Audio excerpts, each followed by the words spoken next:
જૂનાગઢના જોશીપરા વિસ્તારમાં TP scheme number 6 લાગુ કરવા અંગે પ્રશાસન દ્વારા નોટિસ આપવામાં આવતા સ્થાનિકોમાં ભારે રોષ જોવા મળ્યો છે। વર્ષો જૂના રહેણાંક વિસ્તારમાં મંજૂરી સાથે બનેલા મકાનોને રોડ પહોળા કરવાના નામે કપાતમાં લેવાના અને રહીશો પાસેથી બેટરમેન્ટ ચાર્જ વસૂલવાનો નિર્ણય સ્થાનિકો દ્વારા કરવામાં આવતા વિરોધ કરવામાં આવ્યો છે। રહીશોએ મોટી સંખ્યામાં વાંધા અરજી રજૂ કરી અને ટીપી સ્કીમ રદ કરવાની માંગ કરી છે।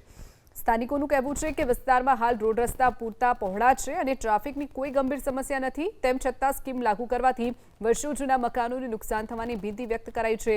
ઘણા મકાનો મહાનગરપાલિકા તથા પૂર્વ નગરપાલિકાની મંજૂરી બાદ નિયમસર બનાવવામાં આવ્યા છે। બિનખેતી બાંધકામ પરવાનગી અને વાર્ષિક વેરા સહિતના કર ચૂકવ્યા બાદ પણ હવે ચોરસ મીટર દીઠ બેટરમેન્ટ ચાર્જ વસૂલવાનો નિર્ણય અન્યાયી હોવાનો આરોપ લગાવાયો છે।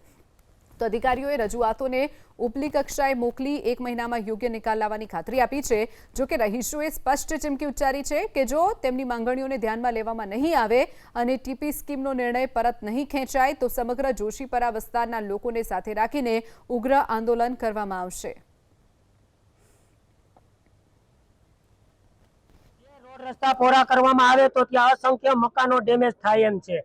આ અમે બિલકુલ ચલાવી લેવામાં નથી આવી એમ।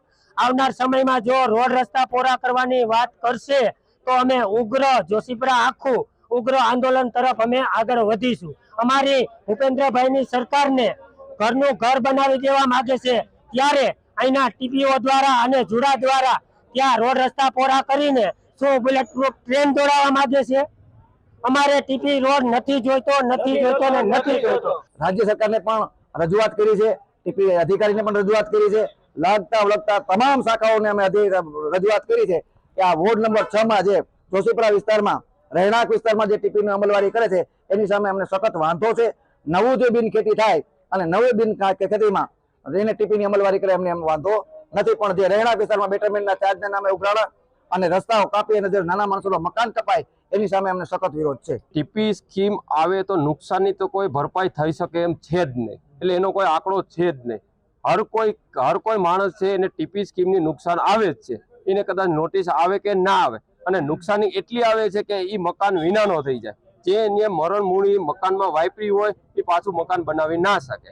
એટલે ડેવલપિંગ સરકાર જે કરે છે મકાનના એના બદલામાં ઉપરથી જે મકાન હયાત છે એને નુકસાન ના થાય એનું ખાસ સરકાર ધ્યાન આપે એવું અમારે સરકારશ્રીને નિવેદન છે।